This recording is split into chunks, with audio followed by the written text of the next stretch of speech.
Mama, sino siya?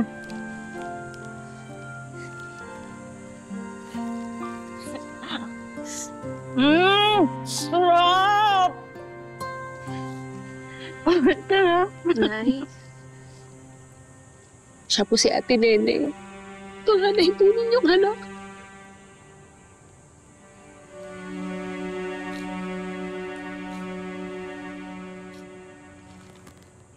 May anak ako. Opo.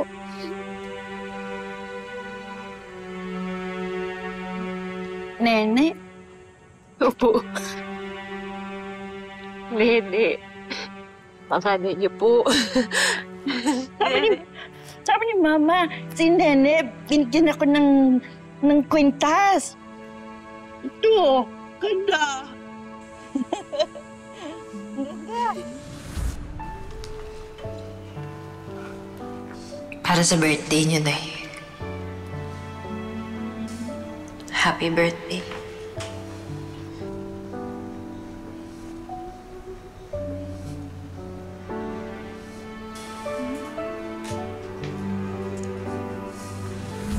Tapos bigay pa siya, ito, tsaka ito.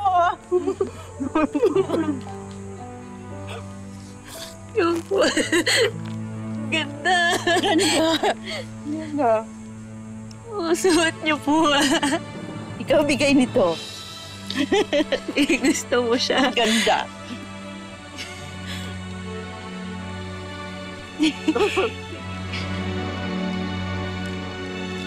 Kayong magkakapatid, dumating na kayo sa punto na naiintindihan na ninyo at tanggap na ninyo kung bakit naging ganon ang nanay ninyo sa inyo. Tama ba ako? Yes, Tita Mel. Oo, dahil? Mas lalo naming naintindihan nung napacheck up. Okay. Tapos, yung nakatulong din po yung social media kasi nagkaroon kami ng maraming ideas Oo. na kailangan ganito talaga yung sakit, na kailangan nyo is pagpasensyahan talaga. So, tsaka mas lalong naging sweet si nanay ngayon. Nay, kung nakita ko lang yung senyalis dati na gantong may sakit ka, kung alam ko lang, edi sana hindi ka namin nasaktan. Tapos, sana hindi kami umalis. Sana hindi kami nagagalit. Kaya sorry, Nay, ah.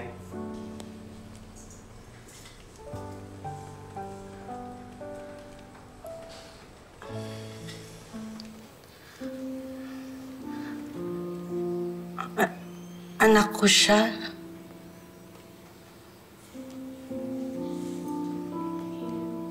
Lola, sorry po kung iniwan kita. Sana po, mas naisip ko yung mabuting ginawa niyo sa akin mula pagkabata ko. Kaysa sa konting galit. Apo.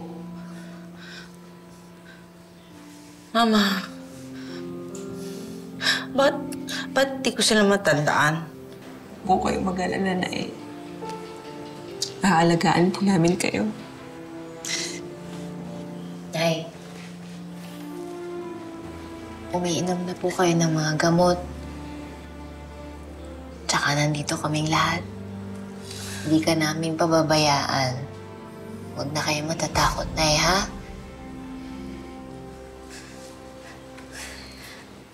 Anak ko. Salamat. Mama, salamat. Kung may nagawa ako sa'yong masama, sorry. Hindi ko kayo gustong saktan. Hindi ko kayo matandaan. Pero masaya ako. Pagkasama ko kayo. Habang patuloy ang paglala ng Alzheimer's disease ni Gloria, isang bagay ang naging malinaw. Tila binago ng sakit ang pagkatao niya. O marahil, ito ang naging daan para sa wakas ay lumabas ang tunay niyang puso bilang isang ina.